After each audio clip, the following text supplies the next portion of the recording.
Leonard Santos, My Movie World. Hello. My question is for Maury, Crystal, and Noel. Personally, nakapag-shoot kayo no, sa Lubok, and then you've been able to immerse yourself and have an experience working with the Lubok Choir. So how was it, the experience with them? For me po, personally, actually I was also just telling sila Crystal and Noel this earlier na when we were in Bohol po kasi when we were shooting, ako personally, I didn't have time to really go around. And so, prior to flying to LA for the premiere ko, we had actually a special Bohol screening. I was with Tita GR also and directing po. Tapos sabi ko talaga, isang request ko lang po, gusto ko po mag-Lobo Cruise. Kasi ako, di ba parang nadaanan namin yung buong filming, pero yung pinaka-like pinupuntahan ng mga turista, hindi ko na-experience. Eto, binalikan talaga namin 24 hours po kami ng asawa ko doon. Nag-Firefly watching kami, nag-zipline kami across, like we really immersed ourselves. But I just loved being able to work with the kids. Sobrang chill lang. And tama po yung sinabi po nila directing na it really didn't feel like work. It felt more like a retreat, and even for me na yun na parang nagja-jamming lang kami. We're getting to know each other as workmates, but also as musicians. Also, we're learning from each other kasi although I am a singer, iba din po yung disiplina sa pagiging part of a choir, all the more as a conductor pa. And so, ang dami kong natutunan being able to shoot this film. And yun po, gaya po ng sabi ko kanina, like I'm just very blessed na everyone sa cast and crew, and especially that King was our captain of the boat, really he really helped me personally a lot also. And pati din po yung mga mentors like Miss Rachel, even our acting coach also, si Sir Bombi, who really helped us also. And with the kids also. With the kids, not kids. Si Crystal and Noel with their Bisaya also. They learned so fast. I'm just always fascinated. I had the best time personally. Thank you. For me po, like I said kanina, it was such a great experience that it's truly irreplaceable po talaga. And being with the choir, it was just so parang a humbling experience because they come from different backgrounds. Compared to me and Noel, we come from different worlds po talaga.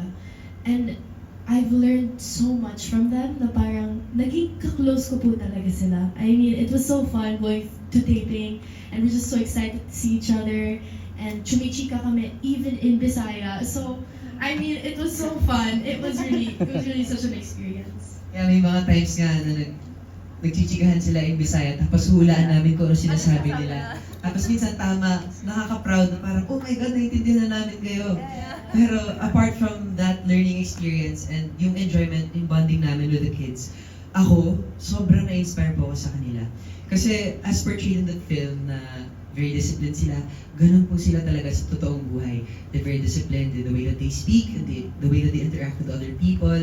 Sabi nga na, nag-ipaka sila sa sarili ng gamit. Tapos, yung professionalism nila, kasi apart from being a choir, apart from performing, apart from competing worldwide, nag-aaral din po sila. Kailangan nilang mag-aral, kailangan nilang may quota po sila ng grades na kita rin po sa film. Kailangan nilang mag-aral ng mabuti para mag-stay sa choir for now. Pero parang nai-inspire po ako na they're working hard in all aspects while being kids, while enjoying their youth. So yun po. Okay, for my last question for the three again, how do you personally relate dun sa character na pinag-train for the movie? Okay. I relate with Herbert in the way that dumaan siya sa puberty in a very challenging time. In the sense na pumipiyok siya, nahihirapan siya sa boses niya, and he's dealing with this parang crush, ganyan. So, syempre nagiging challenge yun sa work environment kapag meron kang gusto sa isang tao na parang madidistract ka, or minsan na-inspire ka, or nakakagawa ka ng mga bagay na hindi mo isipin na gagawin mo.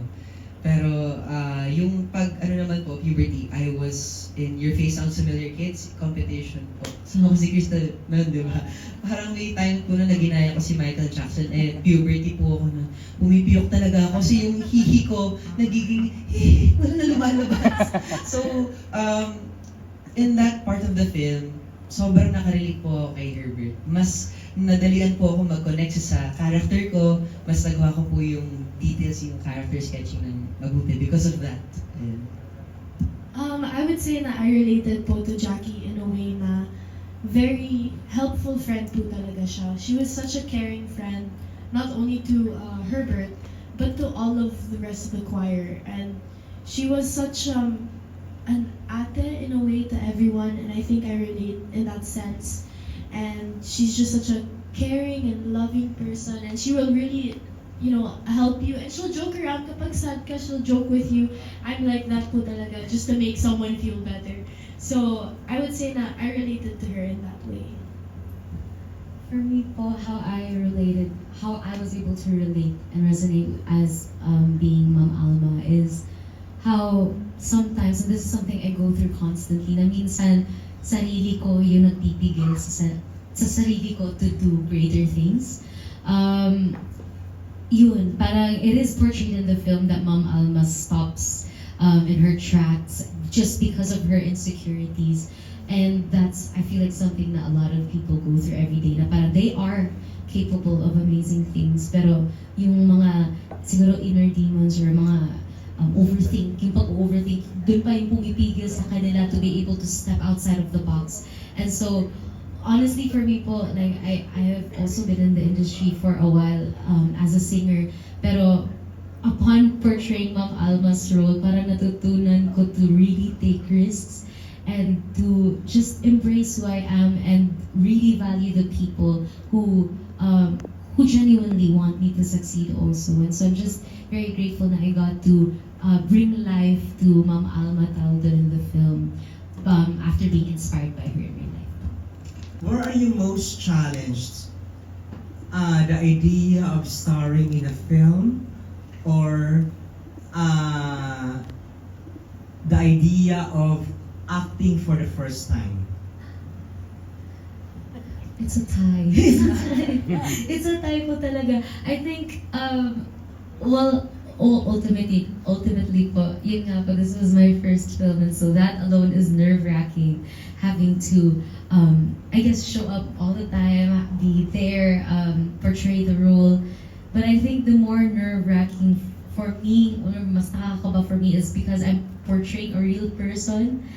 And so having to embody an actual person. And syempre, it's also different when you come up with your own character, diba? Like, actually, Jackie and Herbert, they are not actual people, but they are representing the kids.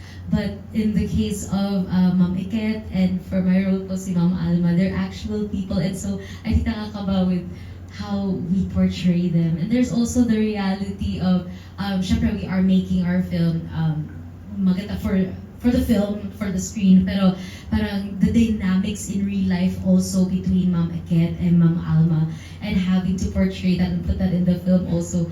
Personally, nahirapan ako dun also, but I'm just very happy po na, especially Miss Rachel, as we were shooting, I'm just learning as we go. Kasi ang galing ni Miss Rachel maging Ma'am Iket, yung very intimidating, but you know that there's an intention of why she wants the kids to succeed. Because she wants Lobok to be represented well, and syempre si Ma'am Alma, like, she just wants to help out the kids. And so, tama po yung sinabi po nila Tita GR na they want the same thing, but they have different strategies, I feel. But for me, yun po, like, it's really a tie of being like leading or starring in a film and also portraying an actual person in real life. Yun po. Yun po.